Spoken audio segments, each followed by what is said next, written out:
మీ vote 5 ఏళ్ల భవిష్యత్తును నిర్ణయించబోతుందని CM YS Jaganmohan Reddy అన్నారు. విలువలను, విశ్వసనీయతలను గెలిపించడానికి మీరు సిద్ధమా అని ప్రశ్నించారు. చంద్రబాబును నమ్మడం అంటే చంద్రముఖిని నిద్రలేపినట్టేనని అన్నారు. ఎన్నికల ప్రచారంలో భాగంగా పల్నాడు జిల్లా పెదకూరపాడు నియోజకవర్గం క్రోసూరు సెంటర్లో బహిరంగ సభలో సీఎం వైఎస్ జగన్మోహన్ రెడ్డి పాల్గొన్నారు. బహిరంగ సభలో సీఎం జగన్ ప్రసంగిస్తూ ఎండాకాలం మిట్ట మధ్యాహ్నం అయినా కూడా ఏమాత్రం ఎండను ఖాతరు చేయటం లేదన్నారు. చక్కటి చిరునవ్వులతో ఇంతటి ఆప్యాయతలు, ఇంతటి ప్రేమానురాగాలు చూపిస్తున్న ప్రతి ఒక్కరికి పేరు పేరున హృదయపూర్వక కృతజ్ఞతలు తెలియజేశారు. ఈసారి జరిగే ఎన్నికలు ఇంటింటి భవిష్యత్తును నిర్ణయిస్తాయని చెప్పారు. మరో 10 రోజుల్లో కురుక్షేత్ర యుద్ధం జరగబోతోందని, జరగబోయే ఈ ఎన్నికలు కేవలం ఎమ్మెల్యేలను, ఎంపీలను ఎన్నుకునే ఎన్నికలు మాత్రమే కావన్నారు. ఈ ఎన్నికల్లో మీరు వేసే ఓటు మీ ఇంటింటి భవిష్యత్తును, పథకాల కొనసాగింపును నిర్ణయించబోయే ఈ ఎన్నికలన్నారు. నేను ప్రతి ఒక్కరిని కూడా గుర్తుపెట్టుకోమని కోరుతున్నాను. ఈ ఎన్నికల్లో జగన్కు ఓటు వేస్తే పథకాలన్నీ కొనసాగింపు, పొరపాటున చంద్రబాబుకు ఓటు వేస్తే పథకాలన్నీ ముగింపు, మళ్లీ మోసపోవటమే. ప్రతి ఒక్కరిని కూడా ఈ విషయాలపై ఆలోచన చేయమని కోరుతున్నట్లు చెప్పారు. చంద్రబాబు చరిత్ర చెప్తున్న సత్యమీదని గుర్తించమని కోరుకుంటున్నానన్నారు. సాధ్యం కాని హామీలతో ఆయన ఇచ్చిన మేనిఫెస్టోకు అర్థమిది అన్నది ప్రతి ఒక్కరిని ఆలోచించమని కోరుతున్నాను. గతంలో ఎన్నడూ చూడని పాలనను 59 నెలల్లో చూశారు. జగన్కు ఓటు వేస్తే పథకాలన్నీ కొనసాగింపు, అదే చంద్రబాబుకు ఓటు వేస్తే పథకాలన్నింటికీ ముగింపేనన్నారు. మరో 10 రోజుల్లో జరగబోతా ఉంది కురుక్షేత్ర యుద్ధం. జరగబోయే ఈ ఎన్నికలు కేవలం ఎమ్మెల్యేలను, కేవలం ఎంపీలను ఎన్నుకునే ఎన్నికలు మాత్రమే కావు. ఈ ఎన్నికల్లో మీరు వేసే మీ ఓటు మీ ఇంటింటి భవిష్యత్తును, పథకాల కొనసాగింపును నిర్ణయించబోయే ఓటు.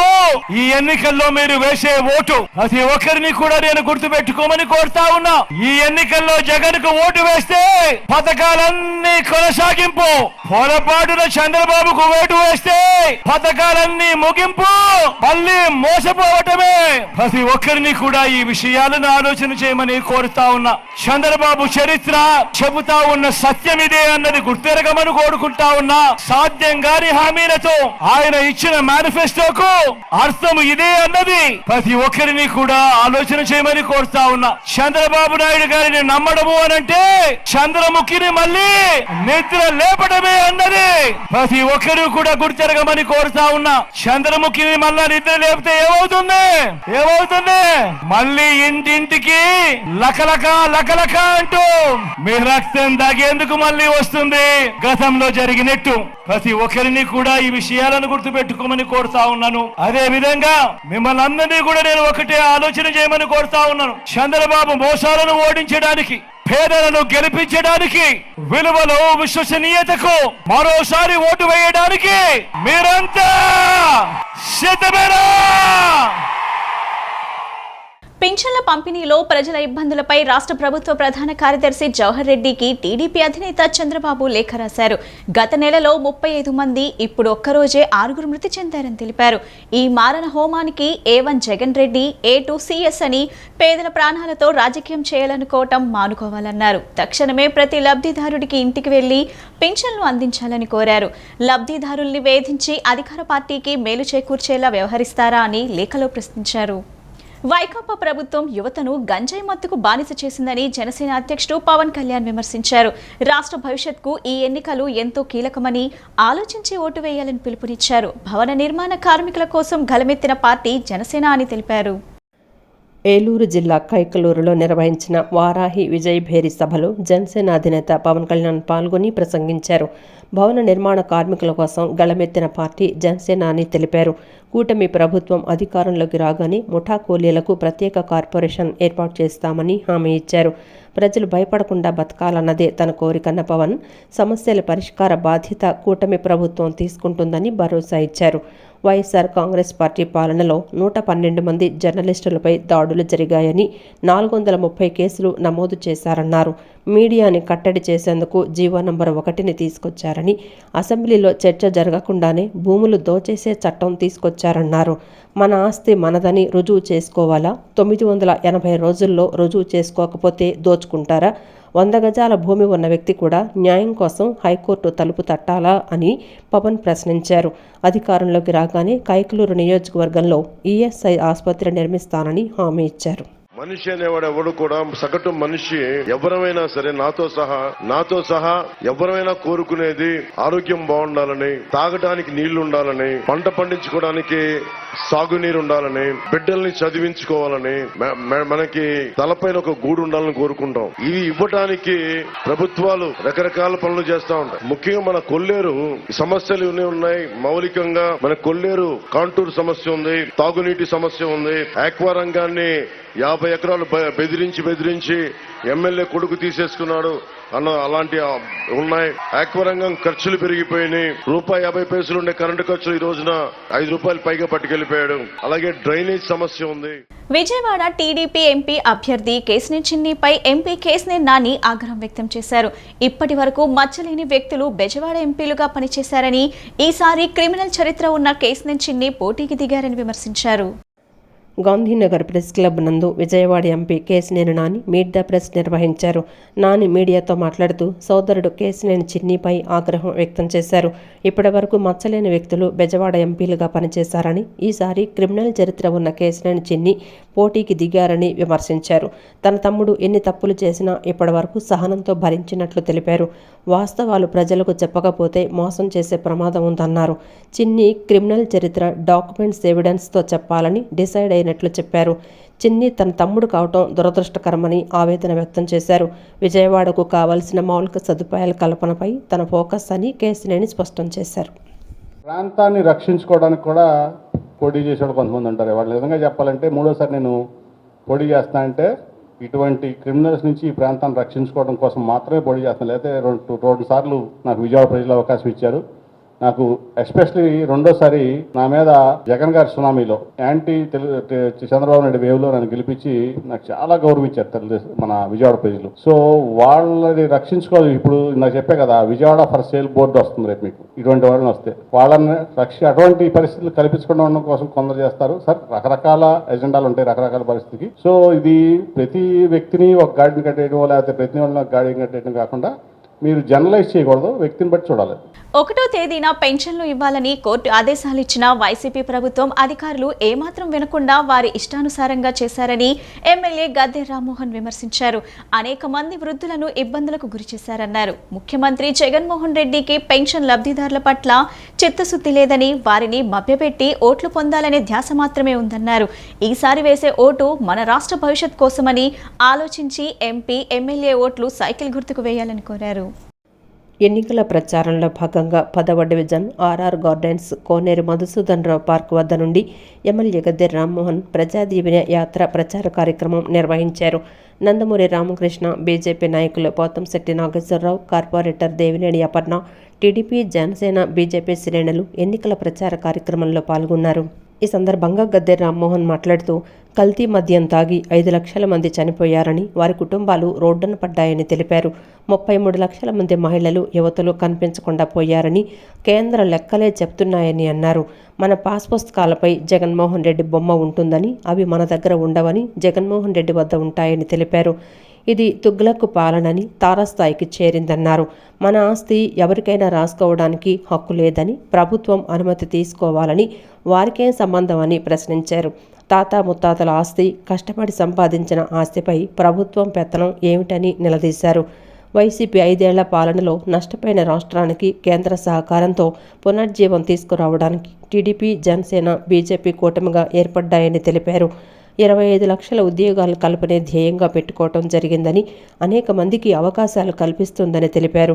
ఈసారి వేసే ఓటు మన రాష్ట్ర భవిష్యత్తు కోసమని ఆలోచించి ఎంపీ, ఎమ్మెల్యే ఓట్లు సైకిల్ గుర్తుకు వేయాలని కోరారు. మరలా రాష్ట్రాన్ని ముందుకు తీసుకెళ్లి 25 లక్షల ఉద్యోగాలు కల్పనే ధ్యేయంగా, ఒకే ఒక్క ధ్యేయం 25 లక్షల ఉద్యోగాల కల్పన. అది ఒకటే అనేక మంది పేదరికం తగ్గిస్తుంది, అనేక మందికి అవకాశాలు కల్పిస్తుంది. వాళ్ళ ద్వారా ప్రత్యక్షంగా పరోక్షంగా రాష్ట్రం అభివృద్ధి చెంది. అందువల్ల ఆ కార్యక్రమం పిల్లలు, వాళ్ళ తల్లులందరూ కూడా మా పిల్లలకు ఉద్యోగాలు లేవని బాధపడతాం. మాకు పథకాలు వద్దు, నా పిల్లలకు ఉద్యోగాలు ఇప్పించని చెబుతా ఉన్నారు. సో ఏదేమైనా మెరుగైన పథకాలు ఇస్తూ, మెరుగైన సంక్షేమం పేదలకు ఇస్తూ, అభివృద్ధిని చూపిస్తూ ఇక్కడ ఉద్యోగాల కల్పన చేయడమే ధ్యేయంగా ముందుకు వెళ్తోంది ప్రభుత్వం. అందువలన అందరూ కూడా ఈసారి వేసే ఓటు మన రాష్ట్ర భవిష్యత్తు కోసం వేస్తున్నామని చెప్పి ఆలోచనతో 2 ఓట్లు కూడా ఈ విజయవాడ తూర్పు నియోజకవర్గంలో సైకిల్ గుర్తుకేయమని నేను మీ ద్వారా వాళ్ళందరూ కూడా అభ్యర్థిస్తూ ఉన్నాను. సైకిల్ గుర్తు ఎందుకంటే దీంట్లో కూడా కొన్ని కన్ఫ్యూజన్ క్రియేట్ చేయడం ప్రయత్నం చేస్తూ ఉన్నాడు. గ్లాస్ అనే సింబల్ని ఎవరో ఇండిపెండెంట్కో ఇంకోళ్ళకో ఇచ్చి దాని ద్వారా కొన్ని ఓట్లు చీల్చాలని ప్రయత్నం చేస్తూ ఉన్నారు. అందుకు ఇదంతా కూడా గమనించుకోవాల్సిన అవసరం ఉంది. ఇక్కడ ఈ నియోజకవర్గం తూర్పు నియోజకవర్గంలో పవన్ కళ్యాణ్ గారి గుర్తు కూడా సైకిలే, బీజేపీ గుర్తు కూడా సైకిలే, తెలుగుదేశం పార్టీ గుర్తు ఎట్టాగు సైకిలే. అందువల్ల సైకిల్ని దృష్టిలో పెట్టుకుని అక్కడ ఎంపీ గారి లిస్టులో మొట్టమొదటి పేరు మన కేసినేని చిన్ని గారి సైకిల్ గుర్తు, ఎమ్మెల్యే గారి లిస్టులో మూడో పేరు సైకిల్ గుర్తు, మూడోది సైకిల్ గుర్తు. అందువల్ల ఎంపీ గారి దాంట్లో 1, ఎమ్మెల్యే గారి దాంట్లో 3, ఈ 2 కూడా సైకిల్ గుర్తు మీద ఓటేసి గెలిపించారు. అనంతరం బీజేపీ నాయకులు పోతంశెట్టి నాగేశ్వరరావు, కార్పొరేటర్ దేవినేని అపర్ణ మాట్లాడుతూ గత 5 ఏళ్ల జగన్మోహన్ రెడ్డి పాలనలో రాష్ట్రం 25 ఏళ్లు వెనక్కి వెళ్లిందన్నారు. అభివృద్ధి, ఉపాధి, పరిశ్రమలు లేవని చెప్పారు. కేంద్రం పథకాలకు రాష్ట్ర ప్రభుత్వం స్టిక్కర్లు వేసుకొని ప్రచారం చేసుకుంటోందని తెలిపారు. గవర్నమెంట్ ఇస్తున్న దాని కింద పేర్లు మార్చి జగనన్న సాయం కింద వెళ్ళిపోతున్నాయి. ఇవన్నీ సెంట్రల్ గవర్నమెంట్ పథకాలు. అదేవిధంగా మనం ఈరోజు మన వైద్య ఆరోగ్య శాఖలో 22-23 యాక్ట్ ప్రకారం 543 కోట్లు కేంద్ర ప్రభుత్వం రిలీజ్ చేస్తే 25 కోట్లు మాత్రమే వాడి మిగతా డబ్బులు ఎటెళ్ళినవి కూడా అందరికీ అందనటువంటి పరిస్థితి. అంటే కేంద్ర ప్రభుత్వ నిధులు ఈ రకంగా దుర్వినియోగం చేస్తున్నాం. రాబోయే రోజుల్లో రాజధాని కేంద్రంగా సుమారు 50,000 రూపాయల వర్కులు జరిగినాయి. అంటే ప్రత్యక్షంగానే పరోక్షంగానే 1,00,000 మంది ఉపాధి పొందే అవకాశాలు ఉన్నాయి. కాబట్టి రాబోయే రోజుల్లో కేంద్ర ప్రభుత్వం డబుల్ ఇంజిన్ సర్కారు, అక్కడ బీజేపీ సర్కారు ఎలాగో ఖాయమైపోయింది. ఆల్రెడీ సూరత్ సీటు ఖాయమైపోయింది. 370 సీట్లు గెలిచి ఇక్కడ ఆంధ్రాలో కూడా ఒక డబుల్ ఇంజిన్ సర్కారు, ఎన్డీఏ సర్కారు వచ్చి రాబోయే రోజుల్లో 1,00,000 కోట్లు వచ్చి ఆంధ్రప్రదేశ్ డెవలప్మెంట్ దిశగా వెళ్తుందని చెప్పేసి కేసినేని చిన్ని గారిని, అదేవిధంగా ఎమ్మెల్యే గద్దె రామ్మోహన్ని అత్యధిక మెజార్టీతో గెలిపించాలని చెప్పి ప్రజల్ని కోరుకుంటూ ఇప్పుడు అందరం కలిసికట్టుగా తెలుగుదేశం ప్రభుత్వం, అలాగే జనసేన, బీజేపీ కలిసి ఉన్న ఈ కూటమి వ్యక్తులనే మనం అభ్యర్థులుగా ఎన్నుకోవాలి. తప్పకుండా సైకిల్ గుర్తుకి మన నియోజకవర్గంలో సైకిల్ గుర్తు, మరి అలాగే కేసినేని చిన్ని గారిని, మరి గద్దె రామ్మోహన్ రావు గారిని కూడా అభ్యర్థుల్ని కూడా అందరూ తప్పనిసరిగా తమ అమూల్యమైన ఓటు వేసి గెలిపించుకోవాల్సిందిగా మేము కోరుతున్నాము. అలాగే ఈరోజు ఈ 10వ వార్డులో మరి పాదయాత్ర చేస్తున్న సందర్భంలో నందమూరి రామకృష్ణ గారు కూడా ఇప్పటివరకు పాల్గొనడం జరిగింది. ఆయన కూడా చాలా అందరినీ సంబోధించి చక్కగా తన మాట అంతా చెప్పి వెళ్ళారు. మరి మనందరి తక్షణ కర్తవ్యం చంద్రబాబు గారిని ముఖ్యమంత్రిగా ఎన్నుకోవటం, మళ్ళీ రాష్ట్రాన్ని అభివృద్ధి పదంలో భారతదేశం మొత్తంలో కూడా ముందుకు నడిపించుకోగలగడం మనొక్కరికే సాధ్యం. కాబట్టి వైసీపీ హయాంలో మాత్రమే అభివృద్ధి, సంక్షేమం జరిగిందని వైసీపీ తూర్పు నియోజకవర్గం ఎమ్మెల్యే అభ్యర్థి దేవినేని అవినాష్ అన్నారు. అభివృద్ధి, సంక్షేమం 2 కళ్లుగా పాలన సాగిస్తున్నారని చెప్పారు. 10 సంవత్సరాల పాటు ఎమ్మెల్యేగా ఉండి గద్దె రామ్మోహన్ తూర్పు నియోజకవర్గంకు చేసింది శూన్యమని అన్నారు. ప్రజలు ఆయన్ని నమ్మటం లేదని, అందుకే ఆయన ప్రచారం చేయటం లేదని, కుటుంబ సభ్యులను ప్రచారానికి పంపిస్తున్నారని తెలిపారు. ఎటువంటి అభివృద్ధి చేయని ఆయనకు ఓటు ఎందుకు వేయాలని ప్రశ్నించారు. తనకు ఒక్కసారి అవకాశం ఇస్తే నియోజకవర్గ ఇన్ఛార్జిగా చేసిన అభివృద్ధి కన్నా ఎక్కువ చేస్తానన్నారు. విజయవాడ తూర్పు నియోజకవర్గం 21వ డివిజన్లో వైసీపీ ఎమ్మెల్యే అభ్యర్థి దేవినేని అవినాష్ ఎన్నికల ప్రచారం నిర్వహించారు. స్థానిక కార్పొరేటర్ పుప్పాల కుమారి వైసీపీ నాయకులతో కలిసి రణధీర్ నగర్ కట్ట, Lal Bahadur street, SBI road, Kollavari street, beach road, Pathagudla Bazaar ప్రాంతాలలో ఎన్నికల ప్రచారం నిర్వహించి ఓట్లు అభ్యర్థించారు. ఈ సందర్భంగా అవినాష్ మాట్లాడుతూ చంద్రబాబు చేసిన పాపం వలన పింఛన్లు పంపిణీలో అంతరాయం ఏర్పడి వృద్ధులు ఎన్నో ఇబ్బందులు పడ్డారని చెప్పారు. నిమ్మగడ్డ రమేష్ ద్వారా పింఛన్లు పంపిణీ అడ్డుకున్నారని, ఇప్పుడు దొంగ అని అరిచినట్లు చంద్రబాబు వ్యవహరిస్తున్నారన్నారు. ఎమ్మెల్యే గద్దె రామ్మోహన్ తన 10 ఏళ్ల పదవీ కాలంలో ఎటువంటి అభివృద్ధి చేయలేదని, ప్రజలు తిరగబడుతున్నారని గ్రహించి ప్రచారం కూడా చేయటం లేదన్నారు. అభివృద్ధి పనులను అడ్డుకుంటూ వారి ఉసిరు పోసుకుంటున్నారన్నారు. కాంట్రాక్టర్ గద్దె రమేష్కి మంచి చేయాలని పనులు అడ్డుకుంటున్నారని ఆరోపించారు. గద్దె రామ్మోహన్ చేసేవన్నీ తప్పుడు పనులని, ప్రజల వద్ద మాత్రం సౌమ్యంగా నటిస్తారని విమర్శించారు. 5 సంవత్సరాలు ఎమ్మెల్యేగా ఉండి ₹1 కోటి పనులు కూడా చేయలేకపోయాడన్నారు. ఏ గురికైనా నేను వస్తా, గద్దె రామ్మోహన్ గారు కాల్ మనీ చేస్తారు, బెట్టింగ్లు ఆడతారు, పేకాట ఆడతారని చెప్పాను. గద్దె రామ్మోహన్ కాదని చెప్పని పదంది ప్రమాణం చేయమని చెప్పి. ఇంకో పక్కేమో నీ మనుషులు కాల్ మనీ సెక్స్ ర్యాట్గా అమ్మాయిని ఇబ్బంది పెట్టి, నీ పక్కన మనుషులు మొన్న ఈ మధ్య గారు ఒక మహిళని ఇబ్బంది పెట్టారు. నీ చుట్టూ ఇలాంటి ఆన్లు పెట్టుకుని వాళ్ళ చేత నువ్వు వ్యాపారాలు చేపించి పైకి నేనేమీ కాదు, నేను మంచివానంటే ప్రజానికం ఎందుకు నమ్ముతాను? ఈ నియోజకవర్గంలో దాదాపుగా 6 కోట్లతో మేము అభివృద్ధి కార్యక్రమాలు చేసాం. గత 5 సంవత్సరాల్లో నువ్వు ₹1 కోటి చేసావా? ఈరోజు మేము ఎక్కడికెక్కడ వెళ్తుంది కర్రకట్ట ప్రాంతంలో కమ్యూనిటీ హాల్ కట్టింది ఈరోజు జగన్మోహన్ రెడ్డి గారి ప్రభుత్వం. వచ్చి చూసుకొని కావాలంటే ఏపీఎస్ఆర్ఎం స్కూల్లో వాకింగ్ ట్రాక్ ఏర్పాటు చేసిన జగన్మోహన్ రెడ్డి గారి ప్రభుత్వం. కల్పన ప్రింటర్స్ రోడ్డు కానివ్వండి, ఇలా అనేక ప్రాంతాలు, అదేవిధంగా కరకట్ట ప్రాంతంలో మంచినీరు సదుపాయం కానివ్వండి, ఇవన్నీ చేసిన జగన్మోహన్ రెడ్డి గారి ప్రభుత్వం. మీరేం చేశారు? మీకు ఎందుకు ఓట్లేదు తెలుగుదేశం పార్టీ వాళ్ళు? ఎన్ని గారి ప్రజానికం గమనిస్తున్నారు. రేపు జరిగే ఎన్నికల్లో వైఎస్ఆర్ కాంగ్రెస్ పార్టీకి మే 13న మీ యొక్క అమూల్యమైన ఓటు ఫ్యాన్ గుర్తుపై వేసి ఒక్క అవకాశం ఇవ్వండి. మీ ప్రజానికం చేతులెత్తి కోరుకునేది ఒక్క అవకాశం ఇవ్వండి. ఎలా పనిచేస్తాం, 5 సంవత్సరాలు ఎలా అండగా ఉన్నామో దానికి ఇంకా 10 రెట్లు ఎక్కువగా పనిచేసి ఈ నియోజకవర్గాన్ని అన్ని విధాలుగా అభివృద్ధి చేస్తాం. 10 సంవత్సరాలు ఒక వ్యక్తికి అవకాశం ఇచ్చారు కదా, ఈసారి దయచేసి మాకు ఇవ్వండి, వైఎస్ఆర్ కాంగ్రెస్ పార్టీకి అవకాశం ఇవ్వండి. తప్పకుండా రాబోయే రోజుల్లో పనిచేసుకుంటూ ముందుకు వెళ్తామని చెప్పని ఎంపీ అభ్యర్థిగా పెద్దలు కేసీఆర్ శ్రీనివాస్ నాని గారిని, అదేవిధంగా ఎమ్మెల్యేగా మాకు అవకాశం ఇచ్చి, మీ బిడ్డగా అవినాష్కి అవకాశం ఇచ్చి దీవించమని మనస్ఫూర్తిగా కోరుకుంటున్నాను. విజయవాడ సెంట్రల్ నియోజకవర్గంలో వెల్లంపల్లి వైఎస్ఆర్సీపీ ఇన్ఛార్జిగా బాధ్యతలు తీసుకుని నెల రోజులు గడవక ముందే 65 కోట్ల రూపాయల అభివృద్ధి పనులు చేస్తే 5 ఏళ్ల పాటు ఎమ్మెల్యేగా ఉంటే నియోజకవర్గం రూపురేఖలే మారిపోతాయని corporator Uddanti Sunitha, division incharge Aditya అన్నారు. 1వ డివిజన్ గుణదల పవర్ ఆఫీస్ కట్టపై విజయవాడ వైసీపీ ఎంపీ అభ్యర్థి కేశినేని నాని, సెంట్రల్ నియోజకవర్గం ఎమ్మెల్యే అభ్యర్థి వెల్లంపల్లి శ్రీనివాసరావు మద్దతుగా corporator Uddanti Sunitha, division party incharge Aditya, Uddanti Suresh, పలువురు పార్టీ నాయకులు, మహిళలు, కార్యకర్తలతో కలిసి పర్యటించారు. డివిజన్ ప్రజలు ఫ్యాన్ గుర్తుకు ఓటు వేసి గెలిపించాలని విజ్ఞప్తి చేశారు. అనంతరం కార్పొరేటర్ ఉద్దంటి సునీత మాట్లాడుతూ ప్రతి ఇంటికి వెళ్తుంటే ప్రజలు బ్రహ్మరథం పడుతున్నారని చెప్పారు. వైసీపీ పార్టీ పట్ల ప్రజల్లో మంచి స్పందన వస్తుందన్నారు. సీఎం జగన్మోహన్ రెడ్డి సచివాలయం వాలంటీర్ వ్యవస్థ తీసుకురావడం వల్లే 1వ తారీఖు కల్లా ప్రజలందరికీ పెన్షన్ అందుతుందన్నారు. జగన్మోహన్ రెడ్డికి ఓటు వేస్తే ఇంటింటికి పెన్షన్ వస్తుందని తెలిపారు. వికలాంగులు చాలా ఇబ్బంది పెడుతున్నారు పెన్షన్ల విషయంలో. పోయిన నెల ఏమో సచివాలయాల చుట్టూ తిప్పి ఒకరికి ఎంతో ఇబ్బంది పడి చేశారు. ఈ నెల అకౌంట్లో చేస్తున్నారు. ఇదంతా చంద్రబాబు నాయుడు పాలన, దాన్ని మనం అందరం ఖండించాలి. అలాగే మా ఇక్కడ ఎమ్మెల్యే అభ్యర్థి వెల్లంపల్లి శ్రీనివాసరావు కూడా మా డివిజన్ కూడా చాలా వర్క్ చేసి పెట్టారు. వచ్చిన 3 నెలలకే మాకు 5 ఓవర్స్ శాంక్షన్ చేయించారు.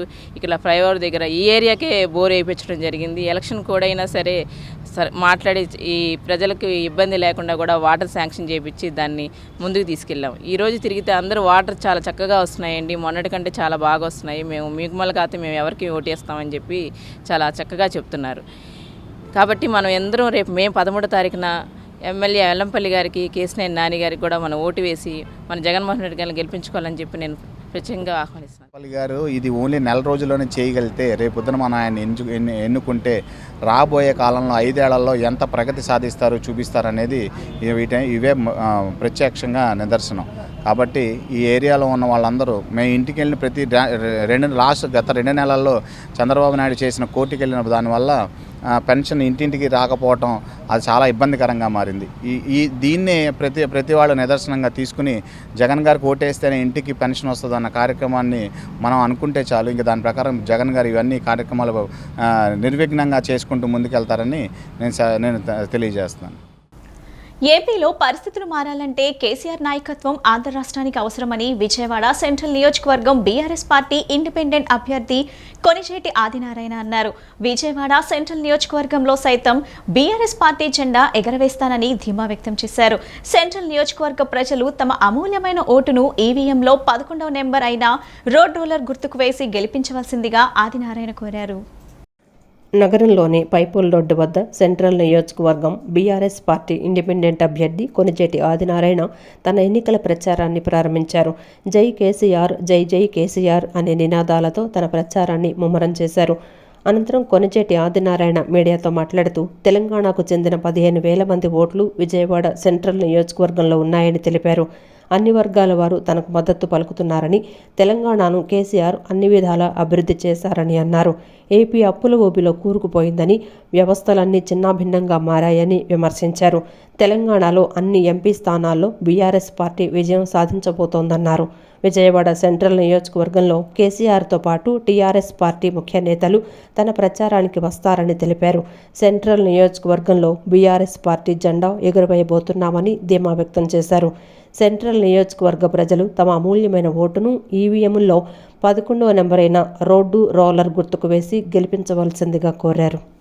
ప్రచారం ఇవాళ నుంచి ముమ్మరంగా చేస్తున్నాం సార్. ప్రచారంలో ప్రజల నుంచి ఆదరణ బాగా వస్తుంది. దాన్ని చూసి మమ్మల్ని తట్టిన ఇక్కడ ఉన్నటువంటి తెలంగాణ ప్రజలు చాలామంది ఉన్నారు సెంట్రల్ నియోజకవర్గంలో. వాళ్ళు మా ముందు మీరు అసలు మాకు ఇప్పటివరకు తెలియదు, మీరు ఎందుకు ఈ రకంగా డిసైడ్ అయ్యారు అని వెన్నుతట్టి ప్రోత్సహించేస్తారు. సెంట్రల్ నియోజకవర్గంలో బోల్డెన్ సంవత్సరం ఉన్నా సరే ఇప్పుడు విద్యను చూశారు. గతంలో ఉన్నటువంటి వైఎస్ఆర్సీపీలో ఉన్నటువంటి ఎమ్మెల్యేని చూశారు, టీడీపీలో ఉన్నటువంటి ఎమ్మెల్యే గారిని చూశారు. మళ్ళీ వాళ్ళిద్దరే కొత్త వారికి అవకాశం ఇచ్చేదానికి మాకు ఇది ఒక బెనిఫిట్గా ఆలోచిస్తున్నాం. వీళ్ళు ఆ రకమైన అవకాశం ఇస్తారని ప్రజలు కూడా, సెంట్రల్ నియోజకవర్గంలో ప్రజలు కూడా, ఇక్కడ మంచి నియోజకవర్గం సార్ ఇది. అటు ఎడ్యుకేషన్ పరంగా కానీ సెంటర్లో అభివృద్ధి చెందుతున్నటువంటి విధానంలో కానీ ఒక పాజిటివ్ ఉన్న నియోజకవర్గం కాబట్టి ఇక్కడ ప్రజలు కూడా కేసీఆర్ గారు అడుగుజాడల్లో నడిచేదానికి సిద్ధంగా ఉన్నారు. Andhra hospitals healing little hearts UK charity సౌజన్యంతో 29వ ఉచిత పిల్లల గుండె సర్జరీల క్యాంప్ నిర్వహించామని Andhra hospitals chief child services and director doctor Paturi Ramarao తెలిపారు. ఆంధ్ర హాస్పిటల్స్లో 15 మంది పిల్లలకు అత్యంత క్లిష్టమైన గుండె జబ్బులకు ఉచిత ఆపరేషన్లు నిర్వహించనున్నట్లు పేర్కొన్నారు. నగరంలోని Andhra hospitals heart and brain Andhra hospitals నందు Andhra hospital chief child services and director doctor Paturi Ramarao, healing little hearts UK వైద్యులు Paturi Ramarao, Andrew Parry, Dorothy Lidbetter, Varjit Banerjee, Cochrane Sebastian, Haley Fidge Padrick, Alexandra Taylor, Sairam కలిసి విలేకరుల సమావేశాన్ని నిర్వహించారు. అనంతరం Andhra hospital chief child services and director doctor Paturi Ramarao మాట్లాడుతూ గత 9 సంవత్సరాల నుండి ఇప్పటి వరకు 29 సార్లు ఆంధ్ర హాస్పిటల్లో పిల్లలకు గుండె సర్జరీలు విజయవంతంగా చేశామని తెలిపారు. ఆంధ్ర హాస్పిటల్ వైద్యులు డాక్టర్ విక్రమ్ ఆధ్వర్యంలో పీడియాట్రిక్ కార్డియాలజీ టీం, నవజాత శిశువుల పీడియాట్రిక్ ఇంటెన్సివ్ కేర్ టీం కలిసి క్లిష్టమైన గుండె ఆపరేషన్లను విజయవంతంగా పూర్తి చేశామన్నారు. ప్రతి 3 నెలలకొకసారి ఆంధ్ర హాస్పిటల్స్లో చేయనున్నట్లు చెప్పారు.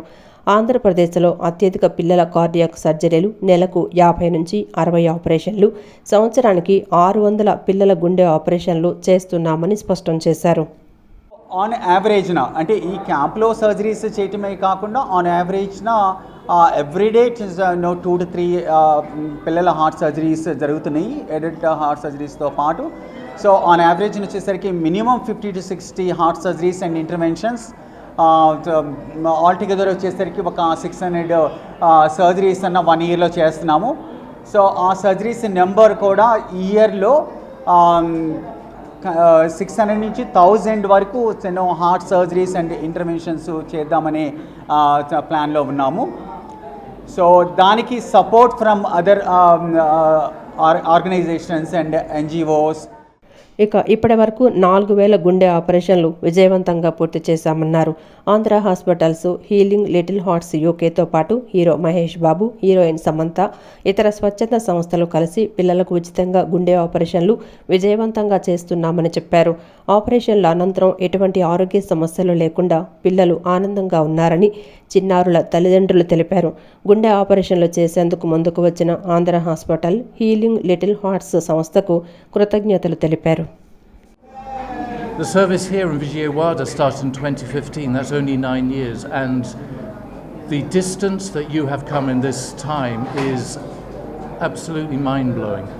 Started off by doing simple cases, 9 years later you're doing some of the most complex cases that any cardiac surgeon anywhere in the world would be doing, and you're doing them with great success here. So primary, the recognition of course has to go to a surgeon who is able to deliver these, and you have 2 superb surgeons here who are very capable of delivering an excellent service. But it's not just down to the surgeon, it's down to the whole team. We've been really mightily impressed by the work of your intensive care team, and that's the side that we've seen, and just especially to the nursing staff for their dedication, for their professionalism, and just their real love and care that comes through for the patients. It's a real learning for us and a real joy to be able to share in that. We are really impressed by the management of the hospital and the technical skills of the surgical team and the real kind of team effort that comes together to make the world a better place for these. Healing little hearts అనే charity తరపు నుంచి వస్తున్నారు, వాళ్ళు మీకు ఫ్రీగా surgery చేస్తారు అని చెప్పారు. అప్పుడు మేము ఇక్కడికి వచ్చాము, కాల్ చేయగానే మేము ఇక్కడికి వచ్చాము. రీసెంట్గానే బాబుకి 5 days అవుతుంది సర్జరీ చేశారు. బాబు ఇప్పుడు బాగానే ఉన్నాడు, బాగా ఆడుకుంటున్నాడు కూడా. ఇంత బాగా చేసినందుకు మేము వాళ్ళకి చాలా రుణపడి ఉంటాము ఇప్పటికీ. దీని ద్వారా మేము ఈ మీడియా తరపున వాళ్ళకి మేము థ్యాంక్ యూ చెప్పుకుంటున్నాము. చెప్పారు. చెప్పిన తర్వాత అది ఏంటంటే ఏఎస్డి అంటే మీనింగ్ కూడా మాకు తెలియదు. యాక్చువల్లీ మేము చాలా భయపడ్డాం అనమాట. ఏంటి ఇంత పెద్ద సర్జరీయా వీడికి చిన్నోడు అని చాలా భయపడినా సరే ఈ సార్ చెప్పారు ఏం కాదమ్మా, డివైస్తో క్లోజ్ అవుతుంది, లేకపోతే మేము సర్జరీ చేయాల్సి ఉంటుంది అని చెప్పారు సార్. అక్కడితో అయిపోయింది. అక్కడి నుంచి మేము ఇక్కడికి వచ్చిన తర్వాత వీళ్ళు అందించే సర్వీస్ని మేము అస్సలు లైఫ్లో మర్చిపోలేము. జనసేన అధినేత పవన్ కళ్యాణ్ ఉద్దేశించి మాజీ మంత్రి వైకాపా నేత ముద్రగడ పద్మనాభం చేసిన వ్యాఖ్యలను ఆయన కుమార్తె క్రాంతి ఖండించారు. కేవలం పన్నును తిట్టించేందుకే సీఎం జగన్ తన తండ్రిని వాడుకుంటున్నారని విమర్శించారు. పిఠాపురంలో పవన్ విజయం కోసం కృషి చేస్తానని ప్రకటించారు. ఈ మేరకు ఆమె ఓ వీడియోను విడుదల చేశారు. ముద్రగడ పద్మనాభం, క్రాంతి ఓ వీడియోను విడుదల చేశారు. పిఠాపురంలో పవన్ కళ్యాణ్ను ఓడించేందుకు వైఎస్ఆర్ కాంగ్రెస్ పార్టీ నేతలు ఎన్ని చేయాలో అన్నీ చేస్తున్నారని ఆ వీడియోలో పేర్కొన్నారు. తన తండ్రి బాధాకరమైన ఛాలెంజ్ చేశారని, పవన్ను ఓడించి పిఠాపురం నుంచి తరిమేయకపోతే ఆయన పేరు పద్మనాభం రెడ్డిగా మార్చుకుంటారట. ఈ కాన్సెప్ట్ ఏంటో తనకు అసలు అర్థం కాలేదన్నారు. ఆ ప్రకటన ఆయన అభిమానులకు నచ్చలేదన్నారు. వంగా గీతను గెలిపించేందుకు కష్టపడొచ్చు, కానీ పవన్ ఆయన అభిమానులను కించపరిచేలా కామెంట్స్ ఉండకూడదన్నారు. పవన్ను తిట్టించేందుకే తన తండ్రిని జగన్ వాడుతున్నారని, ఎన్నికల తర్వాత ఆయన్ను ఎటూ కాకుండా వదిలేయటం పక్కా అని చెప్పారు. ఈ విషయంలో తన తండ్రిని పూర్తిగా వ్యతిరేకిస్తున్నానని, పవన్ గెలుపు కోసం తన వంతు కృషి చేస్తానని ముద్రగడ కుమార్తె పేర్కొన్నారు. నేను క్రాంతి బార్లపూడి, ముద్రగడ పద్మనాభం గారి అమ్మాయిని. పిఠాపురంలో పవన్ కళ్యాణ్ గారిని ఓడించడానికి వైసీపీ నాయకులు ఎన్ని చేయాలో అని చేస్తున్నారు. ముఖ్యంగా నిన్న మా నాన్నగారు ఒక బాధాకరమైన ఛాలెంజ్ చేశారు. పవన్ కళ్యాణ్ గారిని ఓడించి పిఠాపురం నుండి తరిమేయకపోతే ఆయన పేరు ముద్రగడ పద్మనాభం రెడ్డిగా మార్చుకుంటారట. ఈ కాన్సెప్ట్ ఏంటో నాకు అసలు అర్థం కాలేదు. ఆయన ప్రకటన ముద్రగడ అభిమానులకు సైతం నచ్చలేదు.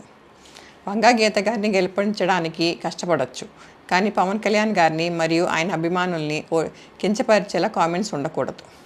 మా నాన్నగారిని కేవలం పవన్ కళ్యాణ్ గారిని తిట్టడం కోసమే జగన్మోహన్ రెడ్డి గారు వాడుతున్నారు. ఈ ఎన్నికల తర్వాత ఆయనను ఎటూ కాకుండా వదిలేయడం పక్కా. ఈ విషయంలో నేను మా నాన్నగారిని పూర్తిగా వ్యతిరేకిస్తున్నాను. నేను పవన్ కళ్యాణ్ గారి గెలుపు కోసం నా వంతు కృషి నేను చేస్తాను. ఈ బులెటిన్ ఇంతటితో సమాప్తం. తిరిగి మరో బులెటిన్లో కలుద్దాం. నమస్కారం.